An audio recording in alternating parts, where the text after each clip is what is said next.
Alongside our main episodes of Oxford Plus, for Season 4, we're introducing a short fortnightly mini-series in between the main episodes, brought to you by me, Susannah de Jager, and in partnership with Mishcon de Rea. In each episode, we ask our guests the same 4 questions, designed to reveal how they think, what shapes their decisions, and what they're curious about right now. The questions stay the same, the answers rarely do. This is Oxford Plus in brief. Olga, we're doing a new mini episode format, so I'm going to ask you a few questions, if that's okay. What would success look if we got this right, the ecosystem in Oxford?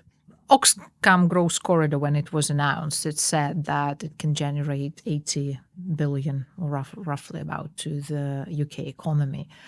We can argue about the precise number, but I think opportunity for economic growth could be absolutely exceptional. And we need that. We need money to invest as a country to address some of the challenges we face. I think the other part, if we get this right, is making Oxfordshire a better place to live. Like simply that, with better connectivity, with more affordable housing, with more opportunities across the spectrum of our communities. Wonderful. What advice would you give someone entering the ecosystem tomorrow? I think if you're coming into Oxford, you need to be prepared to have a lot of coffees because it's all about who you know and figuring out how this place works. Certainly when I started, that's one of the things. I mean, I know there is like 50 coffees or whatever theory. It's not that far, but essentially being prepared to put yourself out there and talk. Generally, people are supporting and want to help. So that would be my top advice. What is the 50 coffees theory? I'm not familiar. I remember coming across a book like 50 coffees, that basically if you want to change your life, have 50 coffees. And by the time you've had them, your life will certainly turn to the better. I love that. What is Oxford uniquely good at and what is it structurally bad at? Oxford has an amazing brand. Wherever you go, everybody knows Oxford. It's better than Cambridge is, because there is Cambridge, Massachusetts, and there is Cambridge, UK. Oxford is the only one. And the brand and convening power is absolutely amazing. And I would say the level of science. I mean, I worked in universities across the UK. Some of them are amazing universities, but Oxford operates just at a different level. When I came in and I had a tour of the lab and they were building new semiconductor materials atom by atom, I mean, it's just like, wow. In terms of being bad, I think Oxford has grown in terms of innovation organically.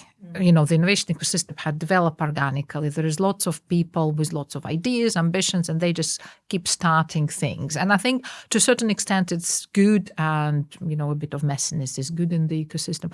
But I think once you reach a certain level and you want to do the next step, you need to be a bit more joined up. And that's a hard thing to do in Oxford, just for the size, for the culture, for the history of it. So I think that's where Equinox comes in. We very much want to co-create that joined up vision and ability to deliver. In your opinion, and this one's a hard one, Olga, so forgive me in advance, what do you think Oxford will look like in 2050? That's $1 million question. I would say that in 2050, Oxford will be doing really well. I think the future is very bright for Oxford.